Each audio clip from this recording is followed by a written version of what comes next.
Welcome my dear students. আমি তোমাদের সামনে আরেকটা জব নিয়ে এসেছি। সেই জবটা হলো, তোমরা ড্রয়িং দেখতেই পাচ্ছ, mark parallel lines and arcs using divider scribing blocks and odd leg caliper. তো দেখো, আমাকে এই জবটা তৈরি করতে গেলে আমাকে ড্রয়িংটা ভালো করে বুঝতে হবে, কারণ আগেই বলেছি drawing is the language of engineers. তাহলে ড্রয়িংটা যদি ভালো করে রিড না করতে পারো তাহলে তৈরি করতে পারবে না। তা জবের ফাইনাল মাপ কত আছে? 53/53। তা 53/53 এটা করা আছে। আমাকে কি করতে হবে, এবার এই জবের উপর অ্যাজ পার ড্রয়িং আমাকে কনস্ট্রাকশন লাইনগুলো ড্র করতে হবে। এখানে দেখো mark parallel lines and arcs আছে। প্যারালাল লাইন কোনগুলো? এই লাইনটা প্যারালাল, এই লাইনটা প্যারালাল, আবার এই এজের রেসপেক্টে এই লাইনটা প্যারালাল, এই লাইনটা প্যারালাল। আর্ক কোনটা আছে? দেখো এই একটা আর্ক আছে, এই একটা আর্ক আছে, এই একটা আর্ক আছে। আর্কটা কিভাবে স্পেসিফাই করা আছে? 4 × R12, অর্থাৎ চারখানা আর্ক হয়েছে এখানে, যার রেডিয়াস হচ্ছে 12 মিলিমিটার। তা সবার প্রথমে আমি দুটো এজকে রেফারেন্স করে নেব। এই একটা এজ, এই একটা এজ, এই দুটো এজের রেফারেন্সে আমি পরপর কনস্ট্রাকশন লাইন বা প্যারালাল লাইনগুলো ড্র করব। তা প্রথমে আমি এখান থেকে এই লাইনটা ড্র করব। এটার ডাইমেনশনটা কত আছে? 19 মিলিমিটার। তার কারণ হচ্ছে এটা 19 আছে, এটা 15 আছে, এটা 19 আছে, টোটাল হয় 53। তাহলে 19 মিলিমিটার আমি মার্কিং ব্লকের সাহায্যে সেট করব। তাহলে এটাকে মার্কিং করার জন্য আমার কি কি লাগছে? একটা সারফেস টেবিল লাগছে, একটা মার্কিং অ্যাঙ্গেল প্লেট লাগছে, একটা স্টিল রুল লাগছে, একটা মার্কিং ব্লক লাগছে, পাঞ্চ লাগছে, হ্যামার লাগছে। এতগুলো ইনস্ট্রুমেন্ট লাগছে কিন্তু, ঠিক আছে? এর আগে আমরা হাইট গেজ দিয়ে মার্কিং করেছি, অডলেক দিয়ে করেছি, এখন মার্কিং ব্লক দিয়ে করার চেষ্টা করছি। খুব মনোযোগ দিয়ে দেখতে থাকো। প্রথমে 19 মিলিমিটার আমি স্টিল রুলটাকে অ্যাঙ্গেল প্লেটের ভার্টিক্যাল পোর্শনে গিয়ে সেট করলাম, করে এখানে আমি 19 মিলিমিটার সেট করলাম। 19 মিলিমিটার এখানে সেট করে নিয়েছি। নেওয়ার পরে জবটাকে আমি ভার্টিক্যাল এর উপর হোল্ড করেছি। হোল্ড করার পর আমি কি করব? ড্র্যাগ করব লাইনটাকে। এই যে লাইন ড্র্যাগ করলাম, এটা কত মিলিমিটার হলো? অবশ্যই এই বেসের রেসপেক্টে 19 মিলিমিটার হলো, আবার উপরের রেসপেক্টেও 19 মিলিমিটার আছে। এটাকে টোটালি রিভার্স করে দাও, করে দিয়ে এদিকে একটা লাইন ড্র করে নাও।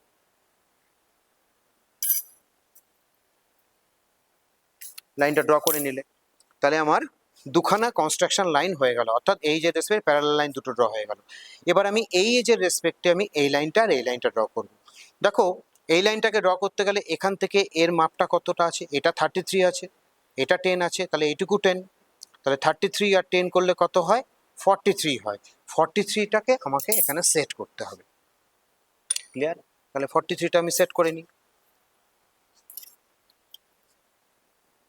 এই সেটিংগুলো কিন্তু খুব ইম্পর্টেন্ট জায়গা, এটাকে খুব সঠিকভাবে করতে হবে, ঠিক আছে?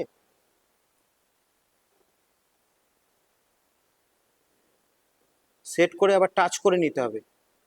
এই যে মার্কিং করা আছে যেখানে, মোটামুটি ঠিকই আছে আমার। এটা তুমি যদি হাইট গেজ দিয়ে মার্কিং করতে আরো বেশি অ্যাকুরেসি পেতে। তাহলে এই লাইনটাকে আমি ড্র করে নিই।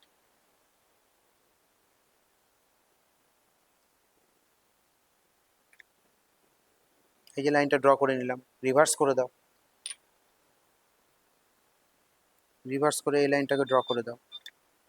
তাহলে আমার লাইন ড্র হয়ে গেল। তাহলে অ্যাজ পার ড্রয়িং আমার কোন কোন লাইনগুলো পেয়ে গেলাম? আমি এই লাইনটা পেয়ে গেলাম, এটা পেলাম, উপরের লাইনটা পেলাম, এটাও পেলাম, এই লাইনটা পেয়ে গেলাম, অর্থাৎ রেক্ট্যাঙ্গেল একটা জেনারেট হয়ে গেল, ঠিক আছে? এইবার আমি কি করব দেখো, এইবার আমাকে এই চারটে পয়েন্ট বের করতে হবে। এই চারটে পয়েন্ট যদি বের করতে হয়, তোমাকে একটা জিনিস অবশ্যই দেখতে হবে। এখানে পুরো বড় বড় করে লাইন টানার কোনো দরকার নেই, এখানে ছোট ছোট সেন্টার লাইনগুলো ড্র করলেই হয়ে যাবে। একটা জিনিস দেখো, উপর থেকে এর মাপটা কত আছে বলতে পারবে? যদি R12 হয় তাহলে টপ সারফেসের রেসপেক্টে এটাও 12 আছে, এটাও 12 আছে, এই পোর্শনটাও 12, এই পোর্শনটাও 12। এটা দিয়ে যদি তুমি একটা সার্কেল ড্র করো তাহলে 24 মিলিমিটার একটা সার্কেল পেয়ে যাবে। আমার দরকার নেই, আমার এই কর্নারগুলোতে রেডিয়াস করতে R20-র মাপটা আমি নিয়ে নেব। আমি একটা অডলেক ক্যালিপারের সাহায্যে R12-এর একটা মাপ নিয়ে নিই।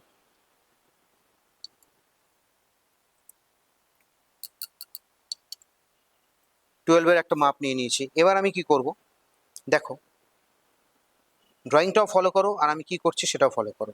এখানে একটা লাইন ড্র করলাম ছোট্ট করে, একইভাবে এখান থেকেও একটা লাইন ড্র করলাম,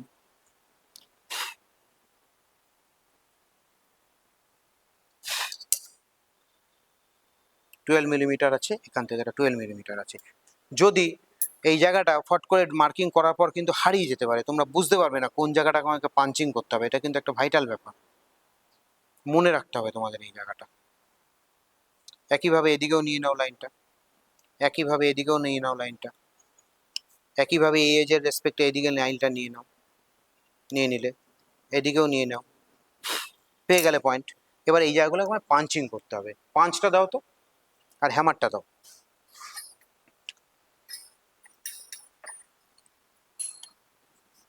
ট্রিক পাঞ্চটা দেবে।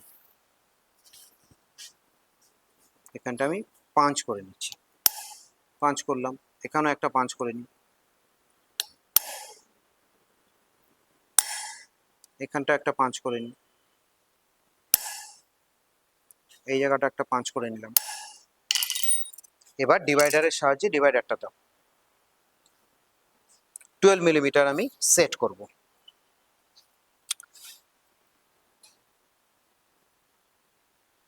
এটা 12 আছে, এখানে দেখে নি 12 আছে কিনা, একটু ছোট আছে। 12 মিলিমিটার সেট হয়ে গেছে।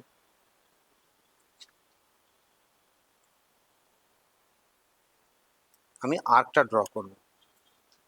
এই একটা আর্ক হয়ে গেল, এদিকে একটা আর্ক ড্র করব, করলাম, এদিকেও একটা আর্ক ড্র করব, করলাম, এদিকেও একটা আর্ক ড্র করব। আমার কিন্তু মার্কিং কমপ্লিট। এবার এটাকে আমাকে হাইলাইট করতে হবে। কিরকম হাইলাইট করতে হবে? এই একটা পাঞ্চ করলাম, এই একটা পাঞ্চ করলাম। রেক্ট্যাঙ্গুলারটাকে হাইলাইট করো। আমি পুরো পাঞ্চ করছি না, তাহলে ভিডিওটা বড় হয়ে যাবে।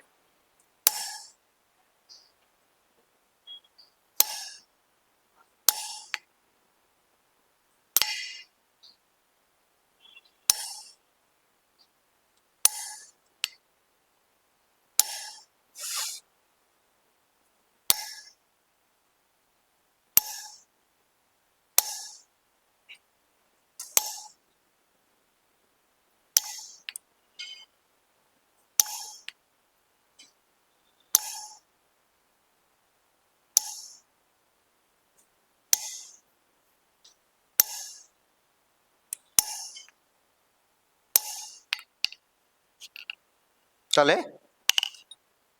এই হলো আমার ফাইনাল মার্কিং। খুব ভালো করে লক্ষ্য করো।